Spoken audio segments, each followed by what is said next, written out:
So ladies and gentlemen, I'd like to bring up Andre Fluellen. All right, I got it. All right. What's going on, everybody? My name is Andre Fluellen, and I'm so excited to be speaking to this group of female leaders, athletes, and students. Why?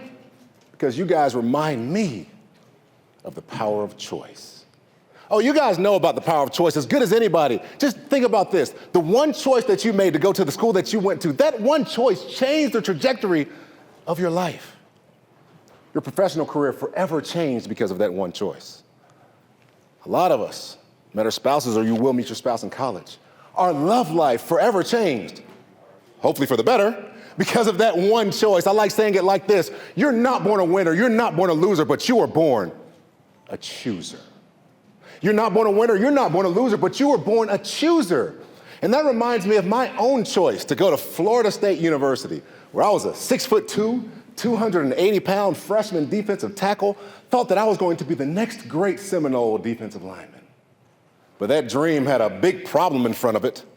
That problem was wrapped up in the body of a 6'5", 340-pound freshman defensive tackle, and his name was Carl. And I want you to remember his name. Everybody say Carl. Carl. All right, like I said, Carl was 6'5" and 340 pounds, but Carl could do a standing backflip. He could do a 360 dunk.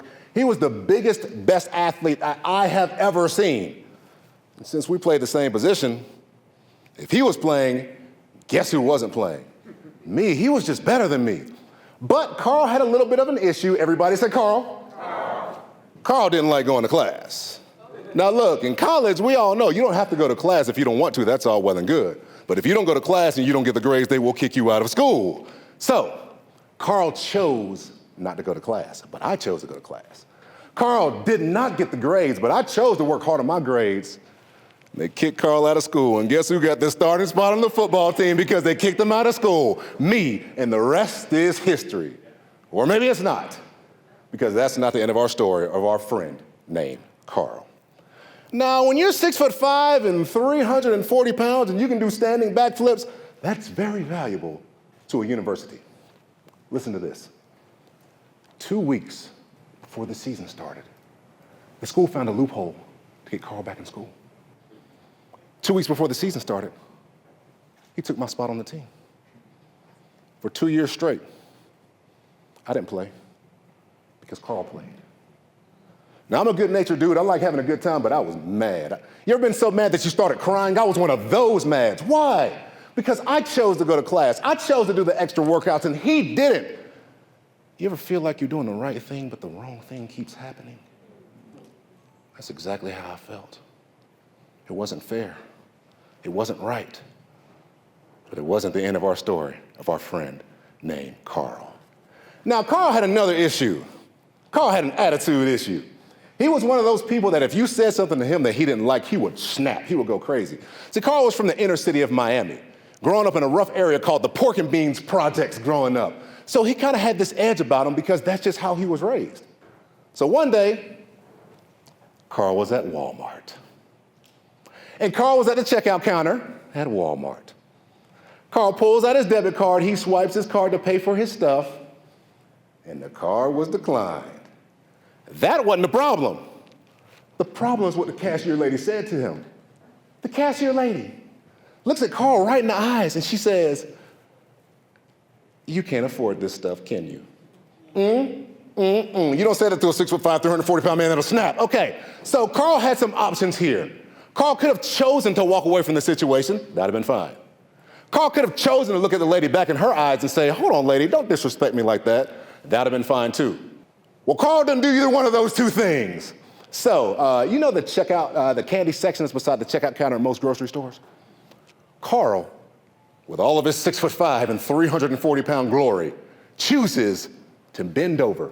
He grabs the entire section. He picks it up and he throws it at the lady. I mean, she's getting hit with Kit Kats and Snickers and Skittles. I mean, she tasted the rainbow, okay? So they call the police. They take Carl in. They kick Carl out of school for real this time. And guys, after 3 years, guess who finally got the starting spot on the football team? Me. And the rest truly is history. Or is it? Maybe that's not the end of our story of our friend named Carl. Everybody say Carl. Carl. So I called one of my buddies who was really close with Carl while we were at school.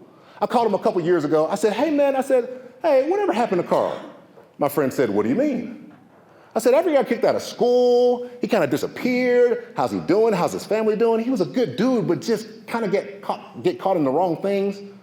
My friend said, oh, you hadn't heard about Carl? I said, no, what's going on with Carl? My friend says, Carl is in jail for the rest of his life. I said, oh no, man. I said, no way. I said, what happened? Double murder.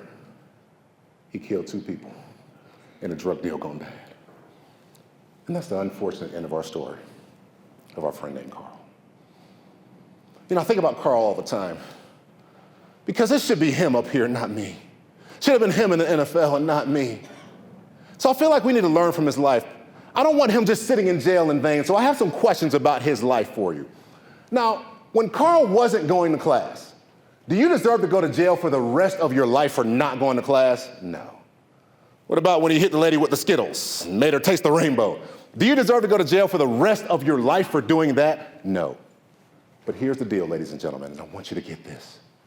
Every negative choice we make takes us down a negative path.